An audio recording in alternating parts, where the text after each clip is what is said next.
Hello, everyone. This is criminal profiler Pat Brown. And today we're going to go back to 2010 to a very cold evening in Michigan, where JoAnn Matouk Romain, a 55-year-old woman, mother of 3 kids, and well, she went to this church for an evening service.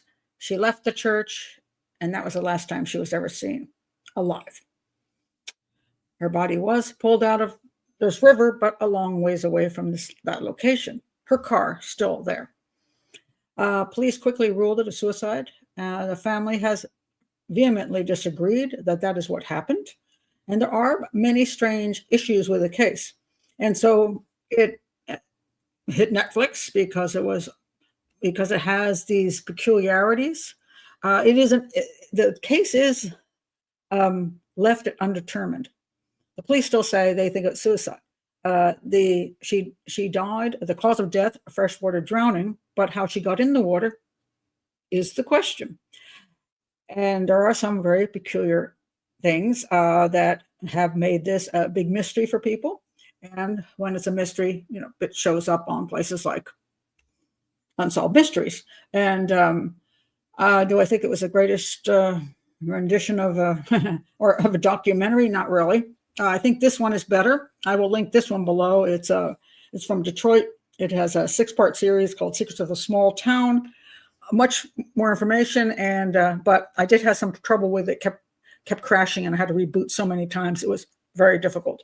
But if you don't have Netflix or you want to see something better than Netflix, in my opinion, check that one out. Okay, now I want to say hello to everybody who is hopefully here in the chat room. We had a little problem. This is a reboot of the show. Started it half an hour ago, and everybody was in the chat room, and something went amiss, and so we're starting over again. So everybody, welcome in the chat room. And I don't know what happened, so there we go. Sometimes things happen, but hopefully this time the show will go along smoothly. And if you would like to be in the chat room and not, please be in the chat room. It's $5 a month, and you can be here for 8 lives. 1 case show on the weekend, 1 hangout during the week, and be part of the community. And it really does help this channel survive, believe you me. If you don't want to do that, don't have $5, and a lot of us don't these days, please do subscribe to the channel. Click the bell for notifications so that you can find out when the shows are coming up. That is free for you. So feel free to do that, and that also helps the channel a lot. All right, let's get to this case. It's a very interesting case. And I'm going to approach it a little bit differently in the sense that I'm going to talk a lot about logic. And the family has come up with some interesting scenarios along with their private investigators and their journalist friends. And they've come up with some interesting scenarios. And I'm like, not sure I can go with that one. So we're going to look at the evidence, which is pretty limited. We're going to look at the evidence and see what makes more sense. And I want to point out before we start the show that when you watch any show, any place, Netflix, the news media, even somebody's book that they've written, you have to be careful to understand that if you don't know where that information is coming from, or you don't know that you've got all the information, in other words, somebody selected this for you to see and left out 9/10 of the information, you're going to get a warped view of things because that's what they want you to see. And a lot of these documentary shows do that. They have agendas. They think this is what you make money on. So they do that. And it's unfortunate because it doesn't allow us to look at the evidence. And sometimes there's not a clear conclusion. We don't have to be on one side or the other, just be on the side of trying to understand. And that's what I try to do here. So anyway, here we go. Let me read a little about this. I'm going to try to make the information condensed enough because there's so much stuff, shall we say stuff, that I want you to be able to focus on what is actual evidence. But here's the basic scenario. And I get this from Screen Rant from the Unsolved Mysteries episode. They're going a little further. They say that the title is "What Unsolved Mysteries Leaves Out About JoAnn Romain's Family Feud," which we didn't know about if you're watching Netflix. And the family feud is interesting because the family, it's kind of funny, her 2 daughters who are kind of the catalyst behind trying to find out what happened to their mother. There's two of them. There's this Kelly. There's actually three kids, but the son doesn't seem to be too much involved. Kelly is one, and Michelle is the other. And Michelle is the one who I think is the brains and the brawn behind the whole operation of let's find what happened to mom, and let's do whatever we can, including suing the police department for cover up, because they believe there was a cover up. At least she does.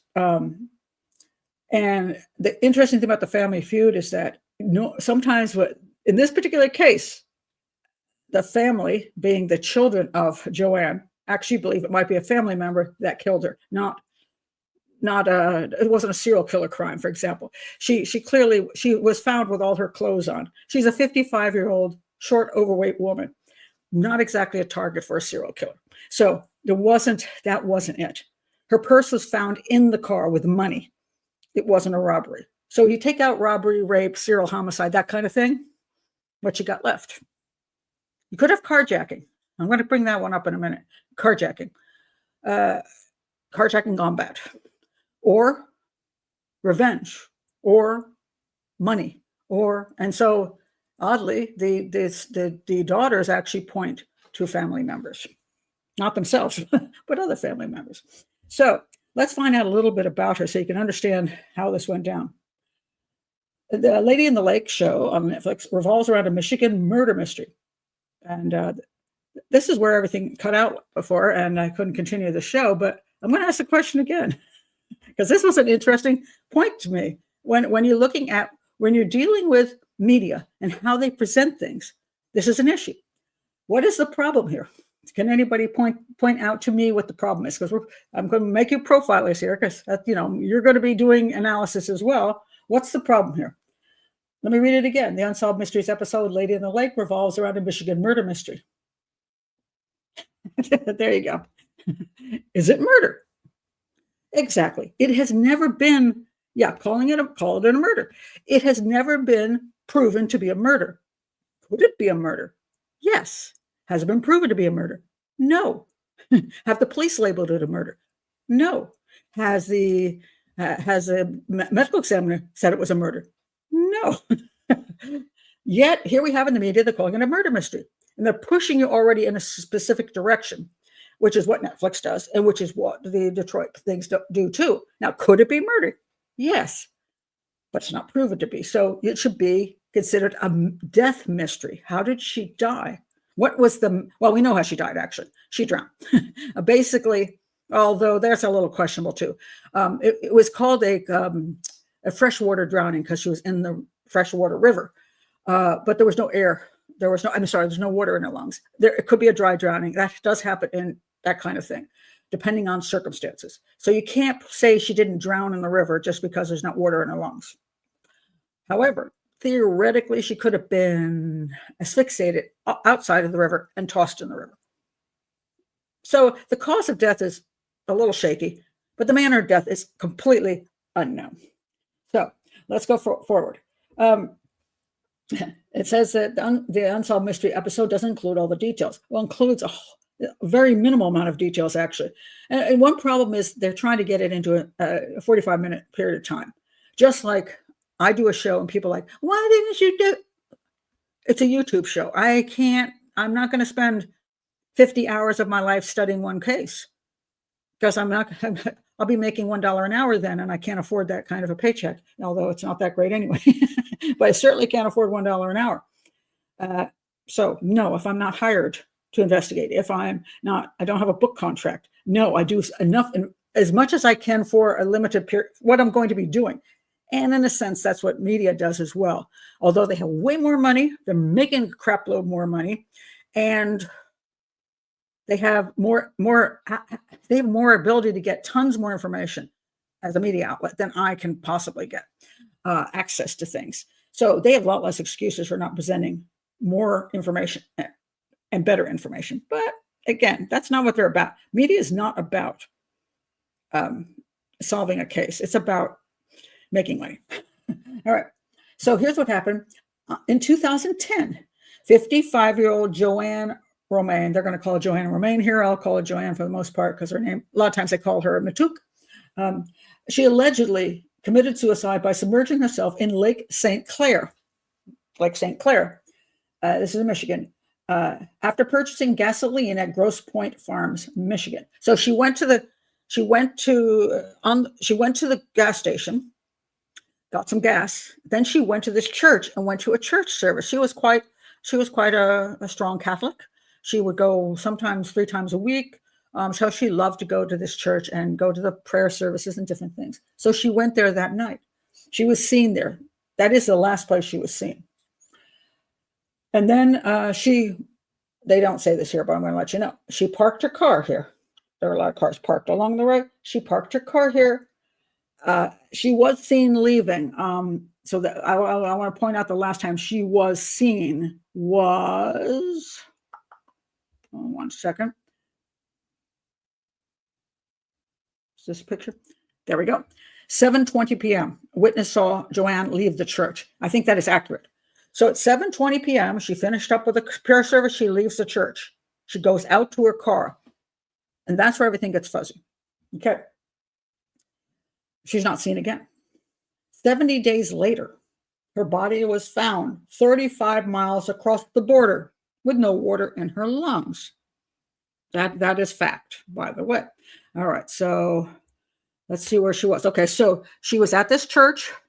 Cars parked about here. I'm going to get into the whole car parking thing in a minute. Cars parked here, and the police theorized she went into the lake here, but she ends up down here on the Canada side. Was that 35 miles away? 35 miles away. Now, the question comes down to, there's only 2 possibilities because her car is here. So if her car is here and she was in control of the car and then she left her car, she either went in the water here or she somehow was in a vehicle that went somewhere to here, somewhere else, and dumped her in the river. And then her body floated downstream. Those are the only 2 possibilities. If she didn't go in the water on her own here and ended up going in the water over here, there's only 2 possibilities. One, she hitchhiked the ride because her car is still here. I'll get into the weird card thing because the family thinks the car did move. I'll get into that in a minute. So here's the car. Either she went in here on her own, or she hitchhiked.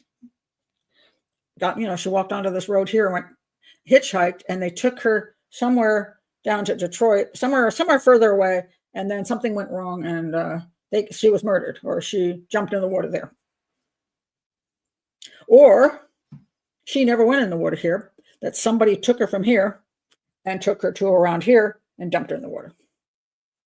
So those are the 2 possibilities. Okay. So now, Unsolved Mysteries explores various cover-up theories, including local police and even the victim's family members. True. Here's what you need to know about the ongoing Romain Matouk conflict. Okay. So, all right. Let's look. Okay. Well, I'll go with them for just a little bit here, just for the sake of it. Okay. So we're talking. JoAnn's daughter, Michelle, just so you know who the characters are, she was prominently featured. As I say, I think she's the big push, the force. She claims her deeply religious mother wasn't suicidal and believes that the murder was covered up by the police. Now, this is where it gets interesting. If she went in the water on her own, there's more than one possibility. There's another possibility other than suicide, and that it could be a psychotic state. An accidental death because of a psychotic state. Those are 2 possibilities. Accidental, because she just slipped. She went down to look at the water and was thinking, and she just lost her balance and fell in. Also possible. Or she was murdered. Okay. But her daughter says, and what you see in that she's a happy woman. Everybody says she's happy and everything's wonderful. And you start going, okay, well, and supposedly a psychiatrist say she didn't have any mental issues.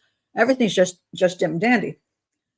However, She was just coming off of a divorce. She'd been married 25 years, and apparently her husband was, like, according to one source, cheating with her best friend, and she wasn't too happy about what was going on. The whole divorce proceedings, things were rough. So she was going through a traumatic moment in life. And I couldn't quite figure out exactly that 25 years, when it exactly ended. And there's not a lot of information on the divorce issue, but she had 3 children with him, and her own daughter's like, maybe dad killed her. So I'm going to say there's some issues. So I would say, in spite of her happiness, going through that kind of thing is traumatic. So I think kids downplay, by the way.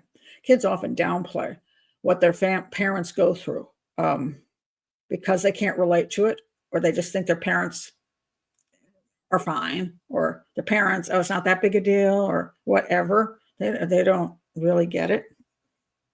My kids didn't. When I went through my 25 years of marriage, divorce, they were like, yeah. So I'm going to say she might have had some issues, at least not be as bubbly as they claim.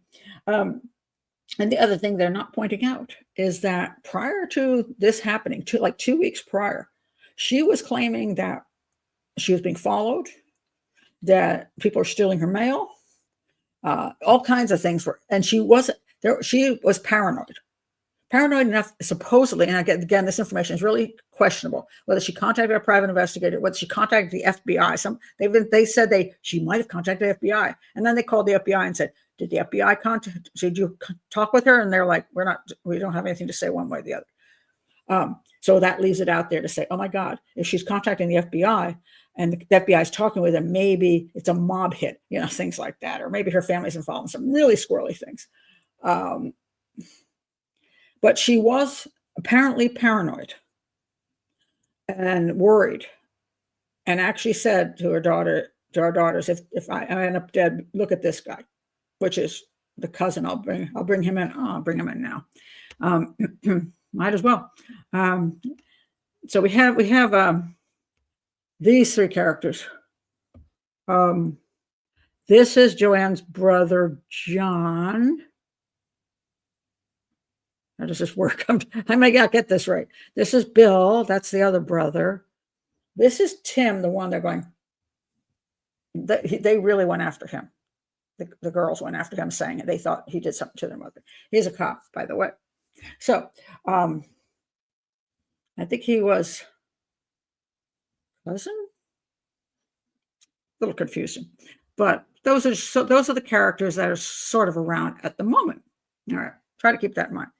Anyway, let's get back to supposedly what happened here. Okay, so the timeline of events, because the daughters think that the police covered up what happened. JoAnn attended a prayer service at St. Paul Catholic Church around 7:15 p.m. on the night of her disappearance. From there, it is unclear what happened when JoAnn walked back to her Lexus in the parking lot, which actually, I think this is just more of a street. I don't think it's in a parking lot. And the show, crucially, doesn't acknowledge the fact that the vehicle is actually registered to Michelle. Okay. One of the questions here is that this is why the daughter, Michelle, thinks something's peculiar and that the police are crooked. Over the years, Michelle has stated that the local police arrived at her home and inquired about JoAnn's disappearance when the Lexus remained in the church parking lot right here for 2 hours. From that point forward, Michelle knew that something was off about the investigation, as a license plate check would have led authorities to her, not her mother. Well, they did go to her, but they asked about her mother.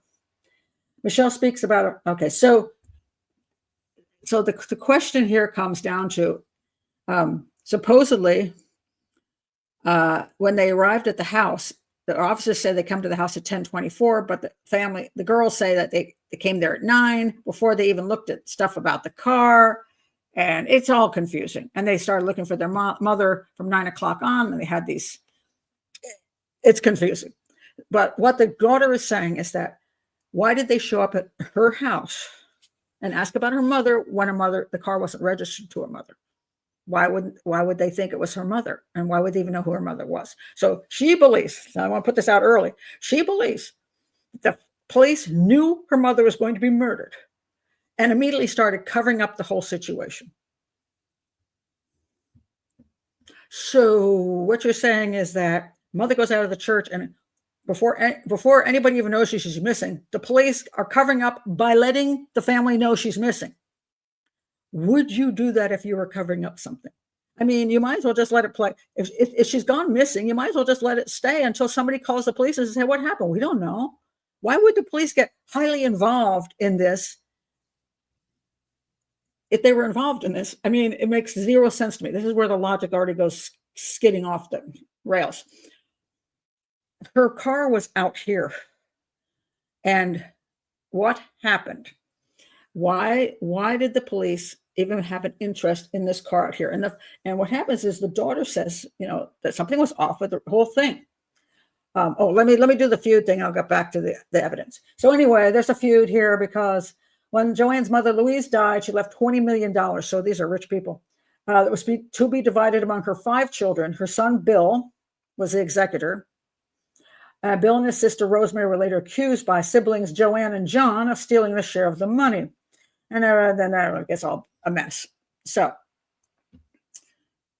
all right. So let's go to, I won't go to suspect things yet. Let's go to the crime itself. Crime. All right. What happened? I'm not going to read anything from that because it's just so convoluted. But take a look here. Let's look at what time she left the church. That's not them. That's a picture of the family. And that's the dad and the mom and the 3 kids. And that's Michelle on the left, the one who they say is the one who really whips things up. And then there's Kelly on the right. And then that's the brother I haven't heard much about. Anyway, 7:20, she leaves the church. Okay. Let me show you a picture of the setting of the background here. Here we go. So this church is very close to the water. This is a daytime shot. Approximately here is where her car is parked. And then let me show you the street that is between that area and here we go. So the car is parked up on that street that you see going off on the top. It's just up there. And the claim by the police is that she walked down that street. She crossed these 2 lanes of traffic. And then she went down that embankment and sat on the I guess that's kind of like I don't know, you can sit there. That's kind of a mess, but you can sit there. And then went into the water. That's the claim. Now, one of the funny things that I see constantly is the family going, oh my God, she would have to walk down that street and cross 2 lanes of traffic. I'm sorry. Is that really a freaking big deal? She's 55 years old. She can't cross the street. I don't quite understand what they're talking about. We're not talking about crossing a 4-lane, 5-lane highway, a beltway. We're talking about a regular road, essentially. It's probably not highly traveled. And all you do is, I think you stand there until there's no cars coming and you cross over. And it seems to me that if you look at where she would have walked, there's a big contention about how they even knew she was missing. And that her car's parked here. Why would the police even waste their time with it? Why were they so interested in this parked car? Well, apparently, I guess in this area, it's actually considered private, a private drive of some sort. And I guess nobody's supposed to be there after the church closes down. The cops are doing their due diligence, driving around. If they see something that looks off, sometimes they check it out. People don't understand this about police officers, especially if you're in a smaller town or in a boring part of town. I mean, if you're in a high crime area, you don't have time to look at silly little things. You're like tearing around the town trying to stop drug deals and murders and everything. You're in another part of town, you're either sitting on the side trying to keep awake with a cup of coffee, listening to talk radio, or you find something to look at. So you get a cop who's rolling around, and this is where people do not understand police work, especially families of persons who have met an untimely death, and they're trying to find out why, and they want to look at the police as being involved, because that's a go-to thing. When you can't figure something out, you simply say it's a cover-up. which most of the time it is not because it makes no sense.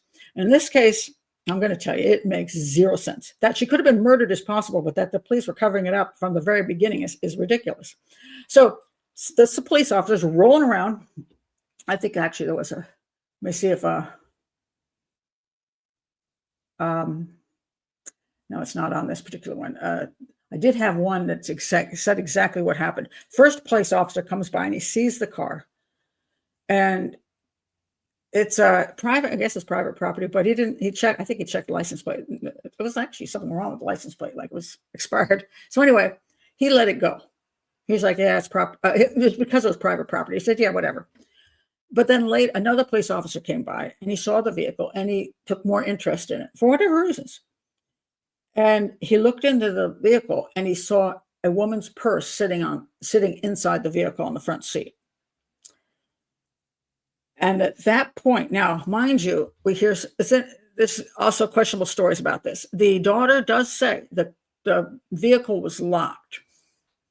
So it's possible that somebody locked their vehicle and left their purse on the front seat, which isn't a bright thing to do.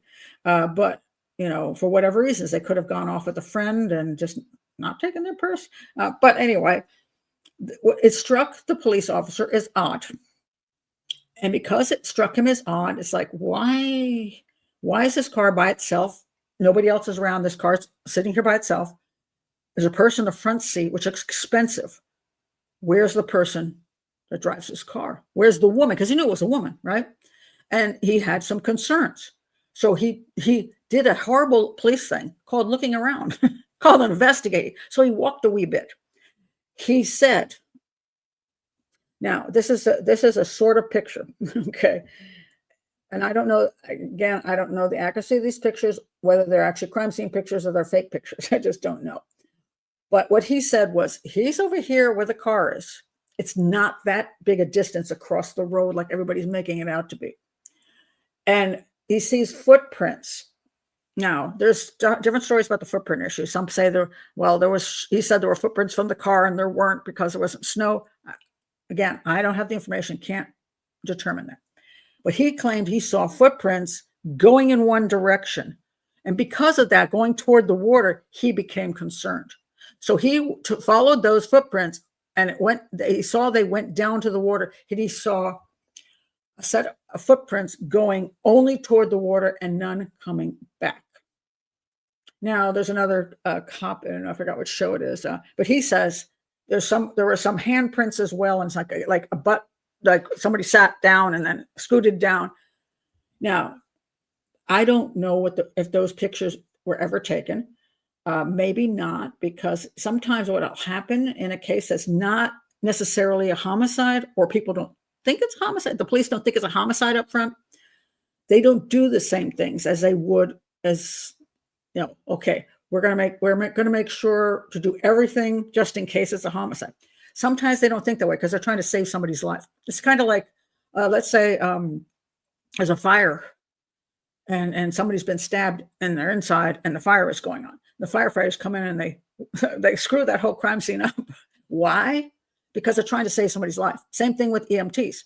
So the ambulance arrives and they screw up the crime scene because they're trying to save somebody's life. So you got a cop out here. He sees a woman's car. He sees a car with a woman's purse in it, looks across the way, supposedly sees some footprints going toward the water and none coming back. And he's like, oh my God, did she end up in the water?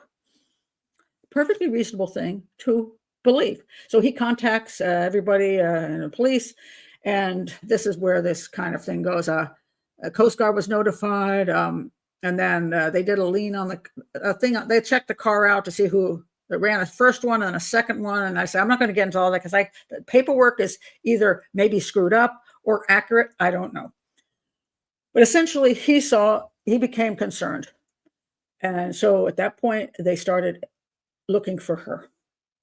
Which if it's my mom and her car's on the side of the road over here and her purse is in it, and you see footprints going down to the water, I want you looking for her. The first thing I want you to do, I don't even think you would have murder in your mind. I said, oh my God, why did she go down there? Did my mother lose her mind? Is she something going wrong? Go find my mom. Make sure you go down the water as quick as you can and try to save her life. Of course you would do that. And yet, the daughter said the police were covering up from that moment. So they knew somebody was going to murder her at that. When she comes out of church, they knew somebody was going to grab her, take her away, and dump her further up in the river. But they were going to stage this scene. They were going to, first of all, bring attention to it sooner than later. One of the things you want to do if you're covering something up is you want to have as much time expire as possible so that everything gets messed up. Nobody even knows what happened. By the time they go searching, the body could be any place. You don't want them searching for the body immediately. If you don't want them to do all that stuff.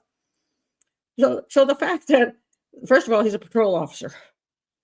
If he's in on it, the patrol officer is in on it, the second patrol officer is in on it, then the search team is in on it, the Coast Guard is in on it, all these people are in on it, covering up this murder.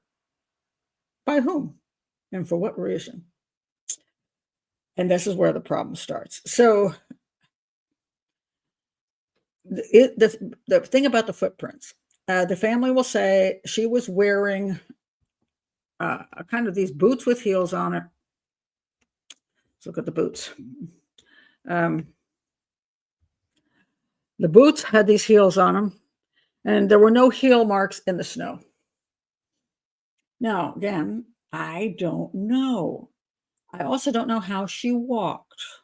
Sometimes people can scoot and kick and scoot and kick. Would that cover it up? I don't know. Could she have moved more on her, kept her walking carefully? She took her heels off? I don't know. And she is a very heavy woman, so you would think she'd just be leaning back on them.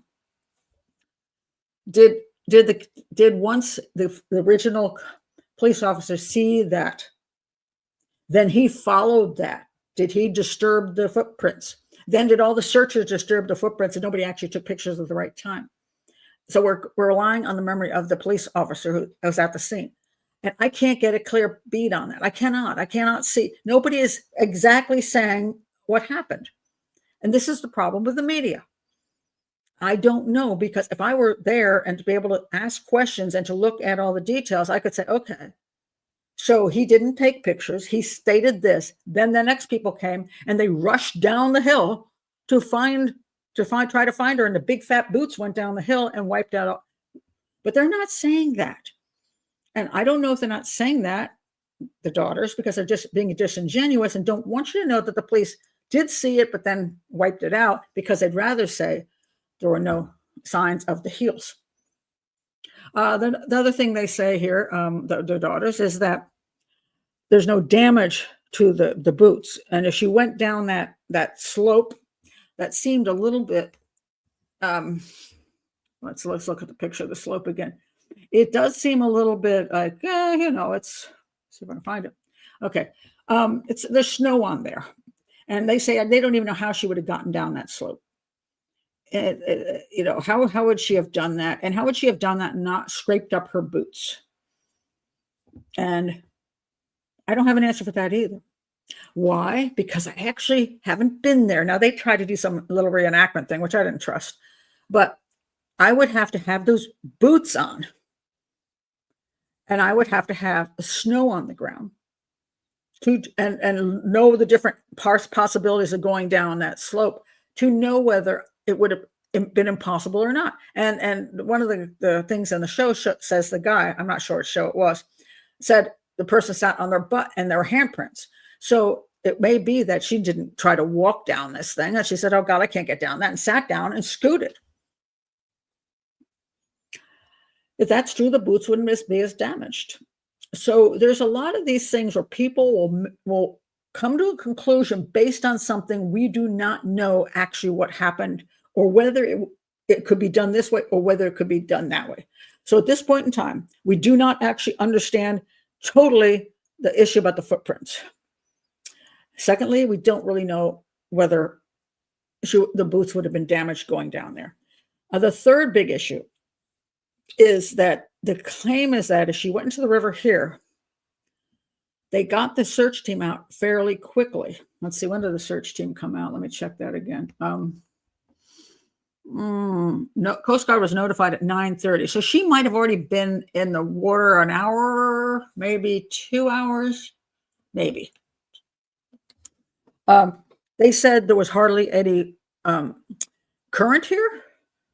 And they said there was ice, but this is all confusing as well. They don't really seem to explain whether there was any solid ice sheet, or because they said they didn't see holes in the ice, but that means she could have walked out quite a ways and then gone in.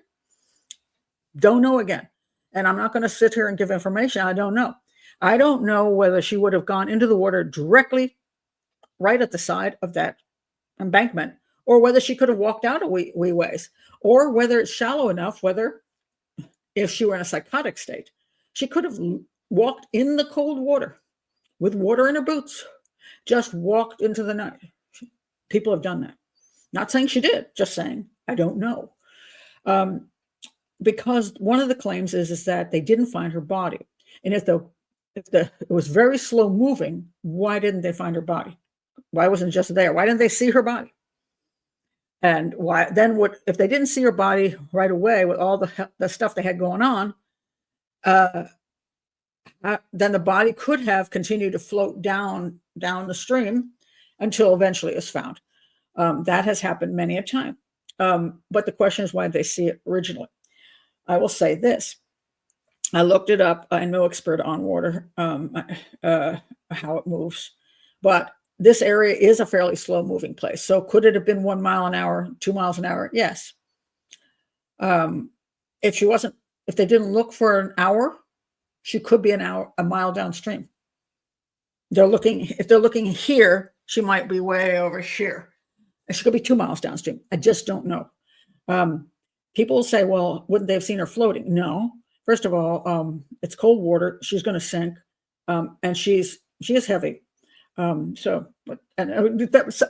heaviness actually makes you, if you're fatter, you got more fat and you float. I noticed that after I gained weight, I floated really much better in the pool. But supposedly, and I'm saying supposedly, I've looked stuff up, that she probably would have sank. She would have sank. And freezing cold water, she would have been gone really well.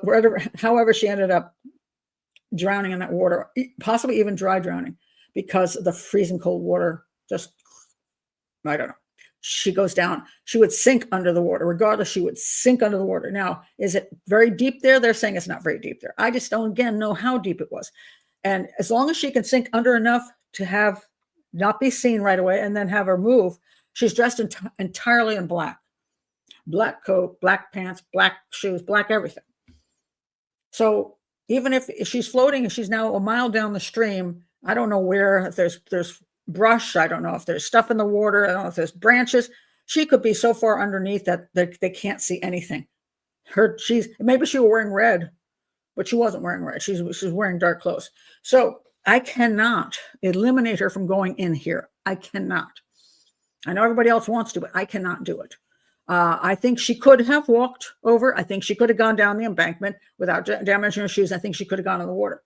Don't know why she would have done this, but I think it's possible, which is why I think the police cannot rule out suicide or possibly accidental death, psychotic stuff or whatever. Because they just don't know what her real state of mind was at that moment in time.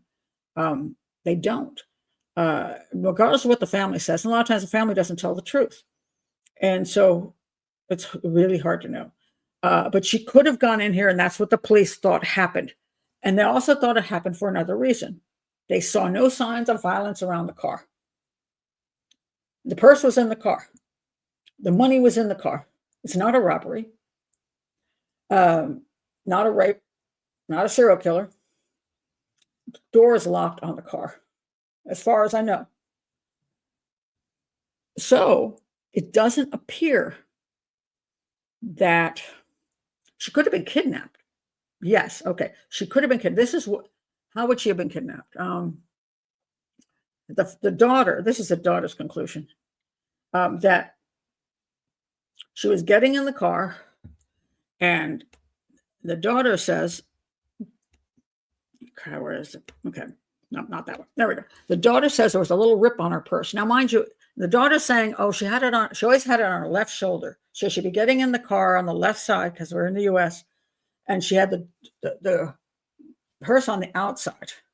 So somebody grabbed her arm because there were supposedly a couple bruises on her arm. And of course, the bruises, we don't know if they were there before the night even started. We don't know if she got bruises because somebody pulled her purse. If that would, or somebody grabbed her arm. We don't know whether if she went in the water, she hit something along the way and bruised her before she was completely expired. We don't know any of that. And I will tell you, as you get older, you bruise really easily. That's not proven. So, but the daughter has an idea. She's got this idea. She's got this on her show. She's getting into the car, and somebody grabs her and causes that. But then they don't kidnap her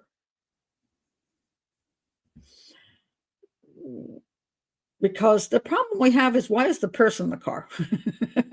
So if they were going to kidnap her and they grabbed her, wouldn't they just pull her into their vehicle? If she had her key out, which she should have. Usually when women they're going from inside the church down to their car and they're intending to get in the car, they have a key in their hand. The key, if they're grabbed, the key will usually end up on the ground or end up just wherever it's at. Unless they actually open the door. Sometimes you'll then have a bent key.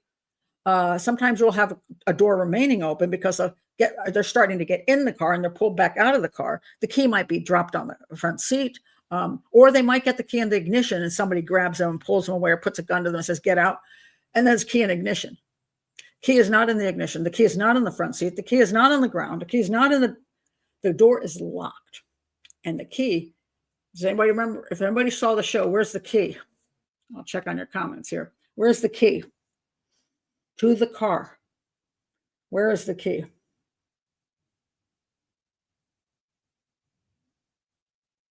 Does anybody remember? Josie, yeah. Well, she clearly was kidnapped out of the parking lot. There was no question about that because there was a sign of violence right there at her car. Not a question. So that was very different. In this case, the car is still, there's no sign of violence, nothing around it. Yes, it is. Thank you, Carol. The key was in her pocket. When they pulled her body out of the water, her coat was zipped up and the key was in her pocket and zipped up. So the daughter is trying to say, first of all, the daughter also says this interesting thing. My mother never zips up her coat. Ever. Well, it is freaking cold outside. If you're going to sit outside for a while by the water, or possibly walk into the water, you might well zip it up. So I'm sorry, daughters. You really don't know everything your mother does every moment of her life and in every circumstance. So that's just one of those things. I think she's trying to prove one more thing is odd. It was zipped up. So she's telling me that the kidnapper zipped her coat up for her? So, let us fix that for you. I mean, no kidnapper does that. They don't care. Okay. And why is her key in the pocket of the coat? So if her key is in the pocket, it either means she never got to the car or she left the car. Well, her purse is in the car, so we know she did get to the car. She got into the car with the purse. And then apparently she locked the car door and walked away, put the key in her pocket and zipped it up. Yeah. Oh, well, this is interesting. They wouldn't leave her purse in the car undisturbed. According to the daughter, what they did was they pushed her into the car as she was getting in. Then they drove the car away, killed her, put her body in the water, and then drove the car back and reparked it. That's why the car is not in the right spot. So what's wrong with that picture? She didn't take her purse into the church, so she put the key in her pocket. But would she leave an expensive purse on the front seat? I mean, it's possible. That's a good point. It's possible, but unlikely. It's supposed to be a lot of money in it too. So that's kind of weird that she would do that. We don't know about the purse in the church thing. I mean, sorry. Well, the motive. Well, we'll get to that in a bit. There's no information about why she had the purse in the church. I would assume she did just because women don't usually leave it was an expensive purse. Although the daughter points out there was a rip in the purse, not like from the shoulder, but something on the side. And she said that had to be during an attack because her mother wouldn't have a purse with a little rip in it like that. Rich people. Well, there you go. That's well, now there's an answer for that. How would the murderers drive back without the key? Yes. So theoretically, they drive her car to some location, dump her in the water. The key is in her pocket, yet they have a way to drive the car back and lock it. Okay. The claim by the family is there was a spare key and it ended up in the police possession. Now, the police say they were given that key, the second key, after they visited the family in the home. That's what they say. But the family says it was already been missing for 4 weeks and somebody took that earlier. So now we get the stupid stuff. It makes sense if the key is in her pocket. That means the police don't have a way to access the vehicle. So they might have very well asked the family, do you have a second key? And the family hands it over to them. This makes sense. What doesn't make sense is somehow the spare key gets into the hands of the police and they then give it to the murderers, whoever the murderers are, so they can grab her at the church. On that particular day, they're going to grab her and they're going to make sure they take her car. Now, mind you, I want to point this out too. People saw her leave the church. So if you were going to kidnap somebody, really, would you do this when people are around? A church service is letting out. This is a bad time to be kidnapping people. People are going to see you. There had to be a second car. Nobody's walking this distance around the area in the cold without a second car. Where's the second car? Where's the murderer's car? The murderers come up. If they had their own car, why don't they just take her and put her in their car? Why would they bother to take her car? If they did take her car, wouldn't the second car follow the first car? And after they dumped her, they just drive off in the murderer's car? Why would they even bring the car back? That makes no sense. But again, the girls, the one girl, she has an answer. She says they did that to stage it, that they wanted to stage a suicide. So they grabbed her, pushed her in her car, got in her car, drove someplace, killed her, put her in the water, didn't bother to use the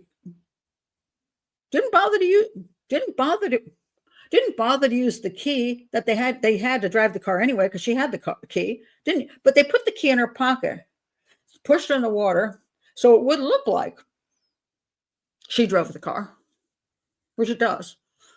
And then they used a spare key that had been stolen and bring the car back. And then they walked across the street to make a pattern in the snow to say, therefore, she then went and killed herself. But this would all have to be with all the police getting involved, because that's a whole. So the guy who first saw the footprints, he would be a liar. Everybody's a liar. So the entire police force is lying, and she sued and lost twice in court. Tried to say that was a cover-up. She lost twice. So this is the story as to how she actually died, according to the daughters and their PI, the PI and the brother. This is the idea of how she was abducted, murdered, and how the whole thing was staged, and how the whole police department is involved with this. Now, before I go into the suspects, does this make any sense to you? This is true. Loretta says, daughter has an answer for everything. Looks like she figured it all out. Well, she's been ruminating over it for a very long time. And I have seen this with other families as well, where they're trying to take trying to put puzzle pieces together to make a story that they say this could have happened. Even if it couldn't have happened, they want to believe it could happen because that's the only way they can say it happened, because they have to have a story. And that's the one they came up with. Well, the motive, Christoph, very questionable. And I'll go to the three suspects in a minute. The whole scenario with somebody pushing her in the car doesn't make sense, Rainey says. If she was getting in the driver's side and someone pushed her in, then that person would have to run around. She's also a very large woman, 250 pounds. She was short and very wide. And I'll tell you this over and over again, fat people are hard to manipulate as far as moving them about. They have enough trouble getting in their own car, much less have somebody push them into it or get them into the trunk or pull them away and put them in a back seat. It's a lot of work. And so it doesn't make a whole lot of sense. Yeah, let's say there's no way she would get into the passenger seat having to climb over the console. No, that wouldn't happen. So they could have put her in the back seat. Now they're claiming that more than one person was involved. So one person grabbed her, the other person's, I guess, getting behind the wheel and then pushing her in the back seat. The other person pushes her in the back seat and, whatever. And Andrea says, it doesn't make sense, but if one of the suspects was a police officer, theoretically they could cover it up. They could, but that's not the way they would do it. This is where people do things in a more logical way, especially if they're police officers. They have better ways to get rid of somebody than that. I want to ask you, if you wanted to have her get killed, end up in the water in the simplest way possible, you got two people and a second car, how would you make it look? What's the simplest way to do it? That you're less likely to be seen. Now, supposedly, first of all, they have to kidnap her out of this parking lot. So they have to get that moment in time to not be seen. But what's the easiest thing to pull off? To stage? Somebody tell me what the easiest thing is to stage. See? But what's the easiest one you would stage? If you were some police officer who wants to get rid of her for some unknown reason, because the family has never come up with a reason, so which I think is very interesting. Even the father, they said, they didn't even push that. There you go. Les Nooch is smart. A carjacking. Yeah, she's got a Lexus. A carjacking. All you do is make it look like she was carjacked. You drive away with her. The second car follows. You get someplace, and you dump her, and then you drive a little further to always a poor neighborhood, right? And you dump the vehicle there. Sometimes you dump it with the keys in it so that some other crook gets in the car and puts his fingerprints all over it, and then you drive off in the second car.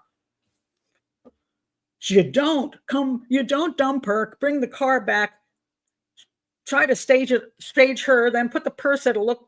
But makes no sense because then it's not a robbery. And then put footprints in the snow to make it look like she committed suicide. And really?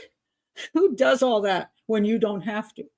Carjacking would be the obvious thing, the way to go. Make it look like a carjacking. Nobody would have questioned it. They would have been horrified. Oh my God, she came out of church. Somebody grabbed her. It's a Lexus. They did a joyride, found her body on the side of the road or in the water. And then we found the car in some neighborhood. And when we did, then the police would unquestionably check for fingerprints. And lo and behold, the fingerprints belonged to Johnny, who just got out of the pen, And Johnny goes down for the crime. Why would you do all this stuff? And why would you, the minute you commit the crime, the car, let's say, somehow they've committed the crime, the car's gone away, the car's come back. And then you rush over to the family's house to tell them when you could just leave it alone. Just don't even notice the car. Just let the car just sit there for, until don't push it. Don't push the issue. Why would you get involved? So the whole thing makes zero sense. This is not a police cover-up. It doesn't. It's just nonsense. It's beginning to sound like someone she knew if anybody did anything to her, and this is where the problem comes in. So, all right, let's look at the three suspects. Their dad is supposedly, they've mentioned him, but he supposedly had a locked, airtight alibi, so not him. So here we go. Okay, so we get JoAnn's brother. This is John. Now, John, oh my God, John, he said, well, we were really close and she's helped me out so many times, but maybe somebody was out to get me and they killed her to send a message. This is the old message sending thing. You know, if you're going to send a message, you better send a message that you actually know is a message, because if you don't know it's a message, what's the point? But who is this guy? I'll tell you who this guy is. Oh my God. Let me find the information. Okay, his name is JoAnn Matouk. All right. He's the black sheep of the family, a failed entrepreneur whose financial problems may be linked to JoAnn's disappearance and murder.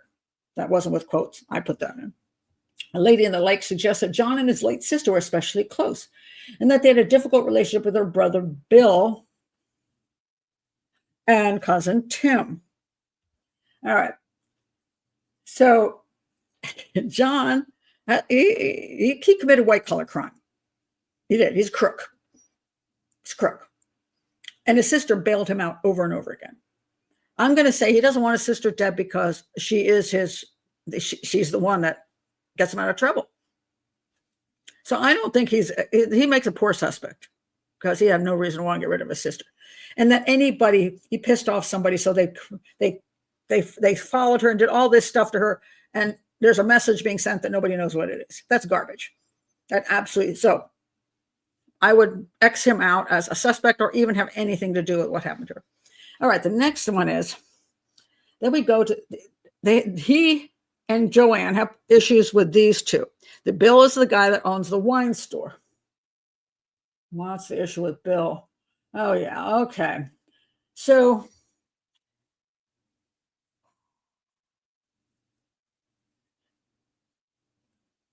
how does this go? So JoAnn meets with her brother Bill at the family business Woods Wholesale Wine and spoke to him about Tim threatening comments. Supposedly, he called her up one day because she had said something about it. He claims she said stuff about him. And he's like, why are you saying these things?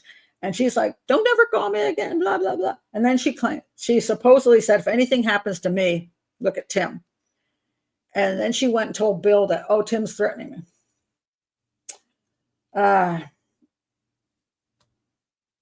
That's it. Still, why is he threatening? There's no real good reason why he's threatening her. There's no information here. I mean, if there's that big an issue that I think that my mother was targeted for murder because of something, nobody seems to know what that something is.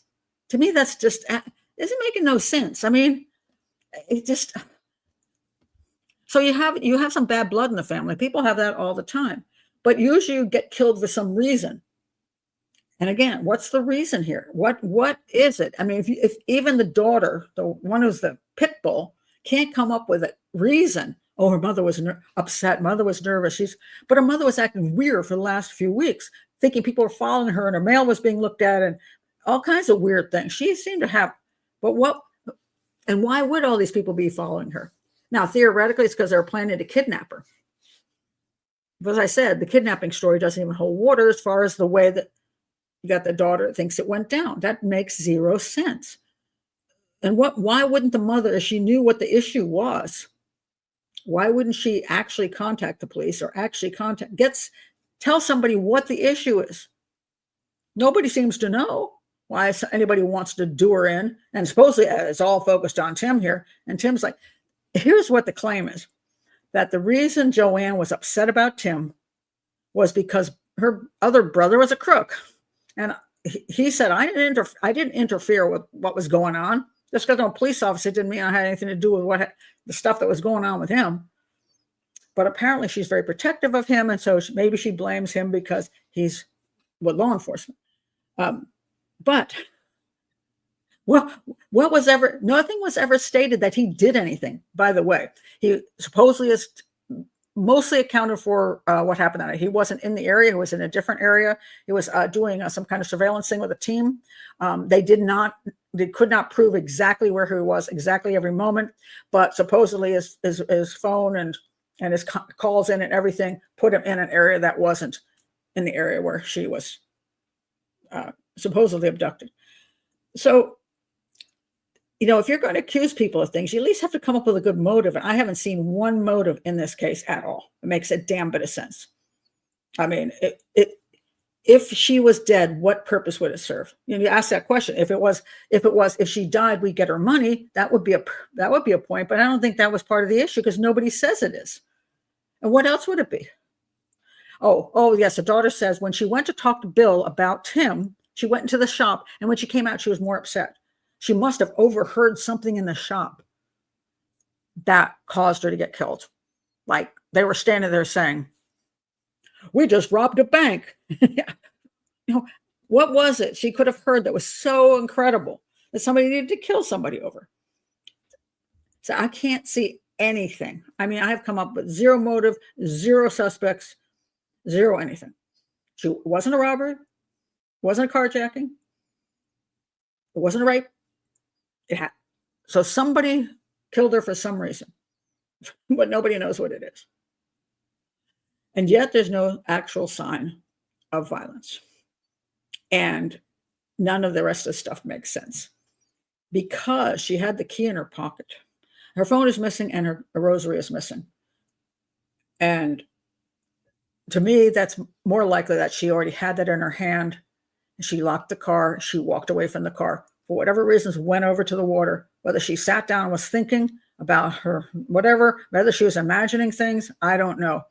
If she had the rosary and the phone in her hand and went and had put the key in her pocket and zipped that up because maybe she was going to come back to the car. Maybe she moved the car. The claim that the car was moved is possible. It's possible that she got in the car, drove off, and decided I don't want to go home yet, and drove around and parked again. The fact she left her purse in the car is often because she knew she wasn't going to use that purse anymore. So she got out of the car and she just walked away, leaving the purse. Why she would have locked the car? And these guys, it's always those. If people are kind of messed up in the head, it's hard to know. But I could see that, if she walked off, it's a good reason why the phone and the rosary would be probably on the bottom of the river someplace. The key stayed in her pocket. And I don't believe the first police officer was lying. He had no reason to lie. He's just a beat cop. He was concerned. He saw a woman's purse in a car and he went and looked to see if there was something going on. He saw footprints going one direction and not the other. Hey, it looks like somebody walked down to the water and never came back. But now it's been turned into a huge murder mystery. Can I say it wasn't murder? No. Can I say it was suicide? No. Can I say it was a psychotic moment? No. Accidental death? No. I can't prove a manner of death. She was found in a river. And the only evidence we really have is from the moment she left the church, leaving the vehicle, leaving the person in the car, locking the car up, putting the key in her pocket and walking in that direction, in my opinion, points to not murder. Points to whatever. Now, there is another claim, by the way. There's a fellow that came along and the family, this is kind of funny. The family claims that the police ignored him because he said he saw, and he signed a statement, he saw a woman all in black sitting right by the water, hunched over. And then he says there were two cars up on the road and two men, and one of the men was this guy. Now, the police discounted it, not because they said when he originally told them that, he said it was one that was daylight. And obviously this happened after dark. So when he came in and made these statements, I don't think he said it was him up front right away. I think he came back later and said, "Oh, I saw this guy. It looked like him." As the whole story was weird. But here's the funny thing about it. Let's assume that story is correct. Then, okay, let's assume that guy really did see her by the water and two guys with two cars up on the road. What's your story? What would you come up with then? Because this is really weird. What would you come up with then? That's interesting. A friend of mine, Liz says, moved her car from her home when she tried to take her life. Interesting. Do some weird things. That's probably very true. I lock my car automatically. It's a habit. And also sometimes when people do things, if their minds are messed up, they don't do things they do one thing rationally and one thing not so rationally sometimes. It gets very confusing. I don't see anybody's jumping in on this. I want to point out the first thing. If this guy was saying that he saw JoAnn sitting by the water, hunched over, well, this is interesting possibility, because they don't know whether the guy's telling the truth, because the guy was a little sketchy and the timing was sketchy. She was by the water and the two cars were not connected, possibly. Although the guy says the guy told him to go on, go on. I just don't know. Doesn't make sense to me. It almost sounds like he's talking about some police cars that were there later. I don't even understand it. But the point being is, why was she hunched down by the water? If she didn't walk over to the water, why was she by the water? So the sister's like, why didn't you pay attention to this guy? Well, didn't you say your sister wouldn't have been? Your mom wasn't by the water? Which way are you going to go with this? First, you say your mother would never have walked to the water, and now you want to jump on a witness that says she was right there by the water. If she was down there by the water by herself, nobody put her there. She literally did walk from her car to the water. And if there were two other guys that showed up, they showed up after she walked to the water, and then what did they do?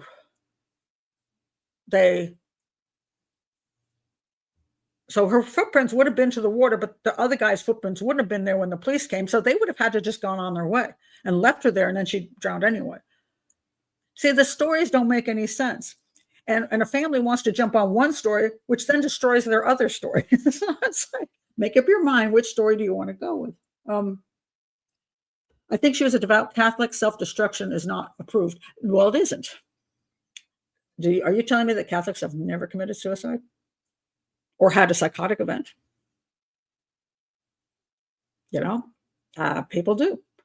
She had a lot of strange behavior in the last few weeks, and was paranoid. She was paranoid, and there didn't seem to be logical reasons for the paranoia. That's the problem. She was paranoid about a lot of things. Like, supposedly, if she was over at the post office saying that somebody was going through her mail and taking her mail or something, and they said no, it was just something was mislabeled or something was minor, but she blew it up. And why was she doing that? And why wasn't she wasn't addressing the situation in a logical fashion? Like, if she really thought she was in danger, she could go straight to somebody. I guess at that point, there was no proof that she didn't trust the police. She could have gone straight to the police and said, I need to file a report. They were rich as crap. She could have gotten a bodyguard. She could have done, and she really thought that. But I've seen people who suffer from levels of paranoia, and they see. I think it's they sometimes call it a spy behind every rock. They will see every car on the street is following them. Everybody who looks at them is following them. Anybody who says anything to them is trying to attack them. I've seen this, and I've gotten so many calls from people, and this is what always happens.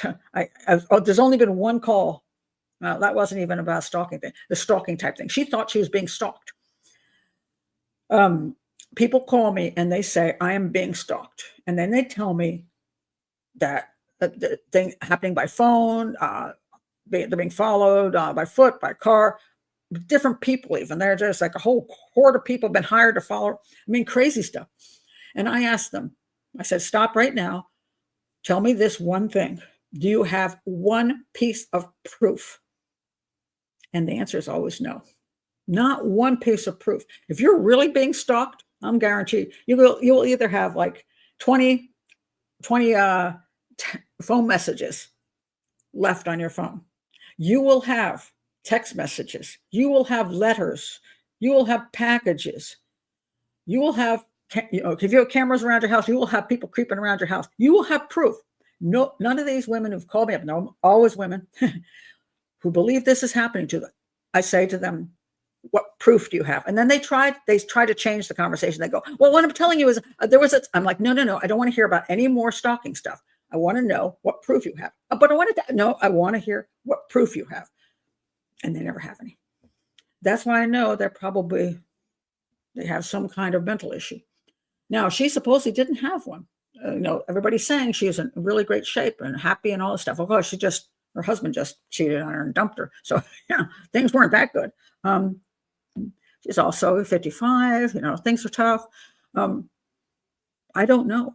They're having massive problems with family issues, not getting along with people. There were more issues going on in that family. Nasty little issues going on in that family. So I find it hard. So on one hand, she could have mental problems, on the other hand, yeah, somebody else could have done her in. But I just don't see the evidence that she was attacked, that she was abducted, that she was kidnapped. Everything points to she took the walk, and I can't get away from it unless somebody can come up with some evidence. And I don't have, again, enough information, but from the information that I have seen from the people who believe it's a murder, they're not proving to me it's a murder, even though they keep trying to prove it. It's just not ringing true to me. I don't believe somebody stole her key 4 weeks ahead of time and used that to drive the car back. I don't believe any of that stuff. It's just not that the first officer is lying about the footprints and making it up and racing to her house and knowing things he shouldn't know. There's got to be more to the story that the family is not telling so that they can keep this scenario going.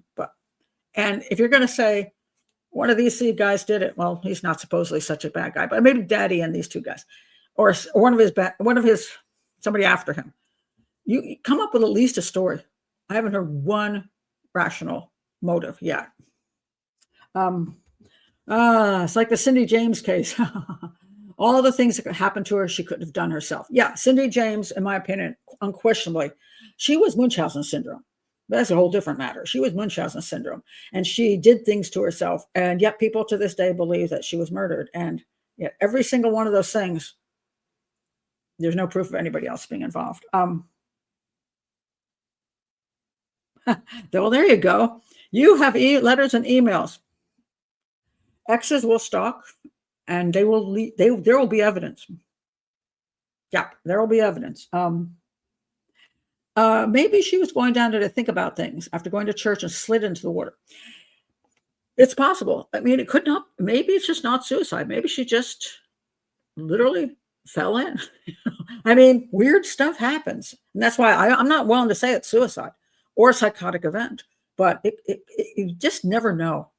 I mean, people do weird stuff happens to people. They have strange accidents sometimes. They could get dizzy and fall over, pass out. I mean, I passed out once, because I had a cramp in my leg.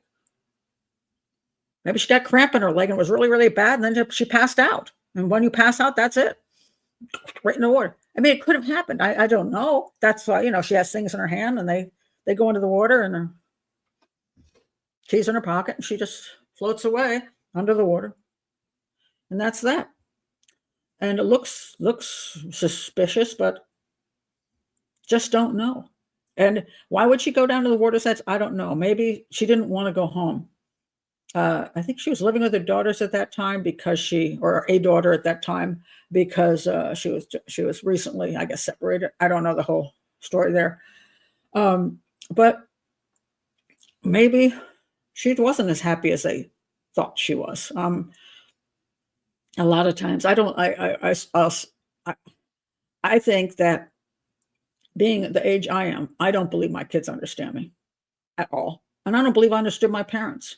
They see you only in one light, and they don't know what you're going through. They don't get it. They're living their own lives, and they think, oh, you're perfectly fine. And if you say, now some people are very complainers, so they'll complain constantly, and they'll go, my mother always complains about everything. But if you're not a complainer, if you're one of those people that lives your life, you might be having things inside that you're dealing with. Aging, illness, loneliness, your life turned upside down because now you're no longer a married woman. I mean, all kinds of things, anger, and she's not getting along with the rest of these people, and she's freaking out over things. So, except for him, she seems to, want to save his butt all the time. But it's hard to know, but I see zero evidence that anybody grabbed her. Zero evidence they drove her car away and brought it back. That's just nonsensical. That's just makes zero sense. So, yeah.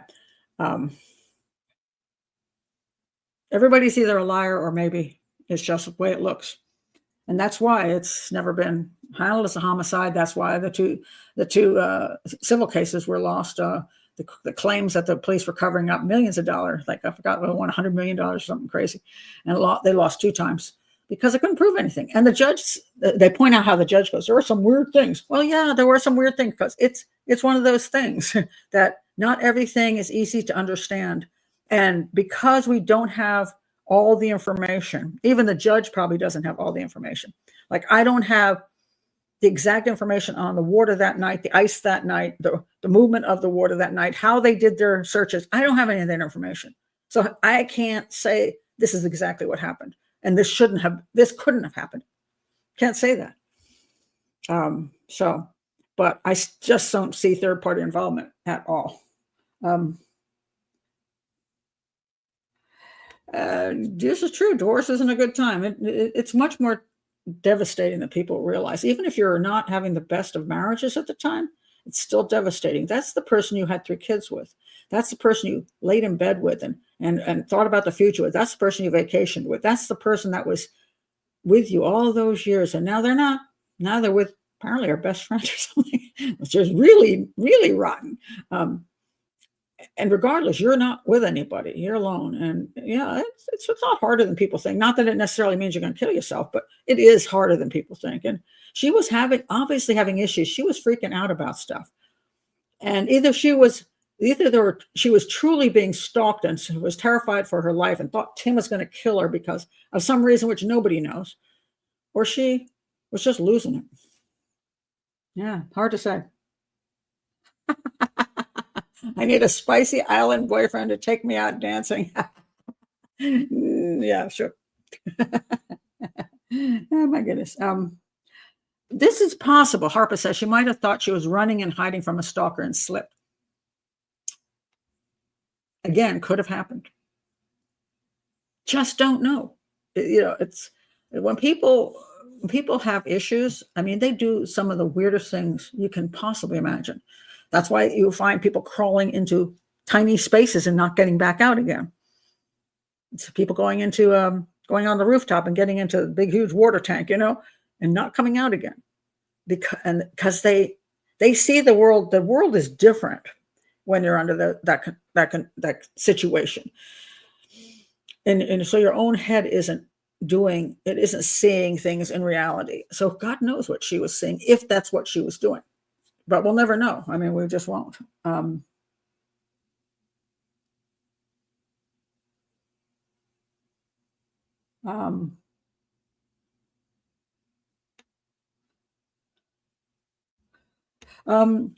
Andrea says, I just have a hard time understanding why she would want to walk in ice and snow on a hill in those spiky boots just to sit by the water. Well, the daughter thinks the same thing. She doesn't believe. She says her mother doesn't like the cold. The mother doesn't like the dark. The mother doesn't, she's got these boots on with heels. She's not going to walk over there. She's not. That's what the daughter thinks. It's just her daughter has decided her mother would never go there. Therefore, the mother never got past her car. Therefore, something happened there. But when the daughter tries to, and her PI, who probably shouldn't pay money for, tries to explain how she was kidnapped at the car, the whole story just sort of falls apart. And that's the problem, because there is no evidence of violence at the car. There's no evidence that she was being grabbed. And the key and the purse and the locked car, that really doesn't go well together. And then you have to say that the officer is lying about seeing the tracks down to the water. And here's the thing: even if, let's say, it wasn't, the tracks were not the footprints. The footprints were not matching her boots and with a heel. Then who did it? Who walked down there and didn't come back? That's a problem, isn't it? So, but why would she do it? I don't know. When people get upset, you do some strange. People do strange stuff. Let's look at Aisha Degree. Aisha walked out of a house. She's 9 years old, in the middle of the night, in the dark, in a storm. Why would she do that? Now, with the Asia degree case, people think that at this point there's some evidence of who might have done it, and it's still a very strange story that, if she was on the road and somebody, did they kidnap her? Did they hit her with a car and then try to cover it up? What was it? I don't know yet. I don't know what all nothing's been proven yet. However, the question always remains to me: why did Aisha leave the house in the middle of the night? 9 years old, in a cold, dark, stormy night. What 9-year-old walks out of the house? Who does that? No, when you're living with you love your parents and your brother and everything is just all dandy, why would you leave in the middle of the night? So if a 9-year-old can do that, so can a 55-year-old walk off. Now, so there was always a theory that she never walked off, that something happened to her in the house and she was carried out, which was always a possibility. But if it turns out that these other people are involved and they didn't know the degrees, well, then that would not fit. But if nobody carried her out of the house, there still has to be a reason why she left the house. What was it? And I don't believe for a minute she just was going out there because she was upset about the basketball game and she was running away for that reason at the middle of the night, or that she was going to meet a boy or meet a girl. Or she's 9. I mean, it's horrible outside, and she doesn't like the cold and dark. But something made her go out that door. Was it something in the house? Did something happen in the house that upset her so badly she ran away? I don't know. Something's fishy. And I stand by something's fishy because there's no explanation. The family's saying they have no idea why she left the house in the middle of the night. I find that extremely odd. Because usually when your kid runs away from home, you know why. And usually they're older. But if they're younger, you usually know why. And usually they do it. They don't do it in the middle of the night in a storm. They're like the kid who packs up his bag and says, I'm running away from home. You're like, okay, well, good luck. So why would somebody, when they're upset, maybe have prayed and said that none of this is manageable, whatever? Would they you don't feel the cold the same way. You don't feel the fear the same way. Those kind of things can just evaporate. That's why people can drive a car off a cliff, or drive a car straight into a tree, put a gun to their head. They can do these things. And you think, how could they do that? Well, it's because they're done. And they do strange things. So if you look at the many ways people take their lives, it's, I'm not saying she did again. I don't have proof of that. I'm just saying the evidence to me doesn't involve a third party. And evidence to me points to she got to her car, put her purse in it. Maybe she drove around and came back and then got out of the car and walked over there. And whatever happened, happened. And I don't know why, but the rest of the stories are just foolish. And if you wanted to say, maybe something else still happened, I'm okay with that. But I just don't see a bit of proof. So,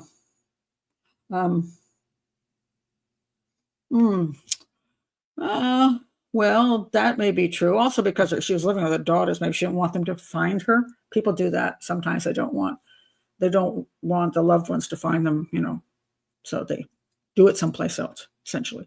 I mean, I find it strange too. I mean, it's not that I find that not odd. I find it extremely odd. I just can't come up with any evidence to point any place else. That's all.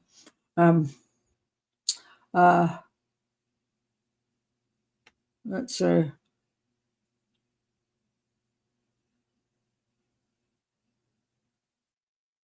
That is also true.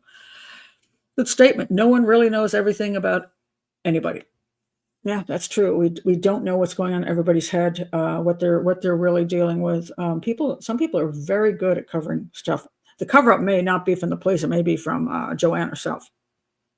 It's hard to say. It's just hard to know. Or the family could be covering up. Maybe they do know what the motive is, but they're covering it up. I don't know. But it's been what? How many years have it been? 2010. So it's 15 years now.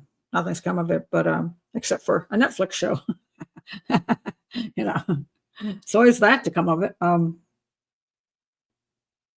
Well, the family will never get the answers they want. I know it is hard, but they need to move on if there's no real evidence of foul play. Um, you know, I think this is an interestingly a little bit more. I'll give them a little credit on this one, a little bit of leeway. I've seen families who, with all the evidence in their face that this person took their own life, there's no question about it. They refuse to believe it. They just refuse. I mean, it's like, but you do know they were in a locked room with the gun. They said they were going to kill themselves, and then they did it. Did you not get that picture? There are cases I've had like that. They will not believe it, even in the face of everything points there, almost with a video of it. In this case, I get why they're a little questioning. I mean, it is weird. It is weird enough. Now, again, I don't know all the information. Maybe what's being withheld is that the river moved faster than they're claiming, or the river is deeper than they're claiming, or the ice went out further than they're claiming, so that she was able to walk way out into the ice. And maybe there's more things that they're just not telling us in order to make the story stand looking like it could not possibly have been something she did to herself. So they could be withholding a lot of information, and I wouldn't be surprised that happens. And that's very annoying, because that I find that unethical. But if they don't have that much information, I certainly, I think that when they're making claims like, oh, the key was stolen, I don't believe that for a minute. I believe that they did give the key to the police, because they're like, how are we going to get into the car? We want to get into the car. We can, you can use you can get in. I mean, police have the Slim Jim. Think they can get into the car. Maybe they already did, but they asked for the key for some reason. So I don't know, whether moving the car, or wanting to start the car to see something. I don't know. It could be a million reasons why they want to start the car. I mean, could they jump the car? I mean, maybe I'm not a car thief. I don't do all these things. Maybe there's a reason, but if anybody would steal it 4 weeks prior and use that as part of an abduction scheme is ridiculous. So there's a difference between being suspicious because you don't have enough information, and being ridiculous about just certain things. And I think the police cover up is ridiculous. And I think the key thing is ridiculous. I think, that she zipped up her coat is ridiculous. And I think the scenario that they've come up with is ridiculous. Now, if they still want to be suspicious, I'm good with that, because it is odd. And there's, it's just one of those super odd ones that until you could get more proof, if it doesn't exist already, it would be an undetermined case that is most likely not foul play, most likely. But I can understand where you might, as a family member, just not comfortable with it and go there. So I'll give them a little break, only because it's a weird case and it's not as obvious as other ones.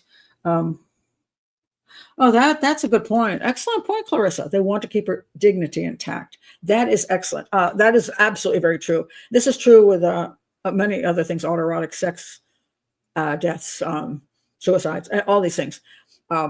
Keeping dignity intact, I think, I don't mention that enough. So thank you for mentioning that. That to have, if your loved one is murdered, then it's through no fault or problem of their own.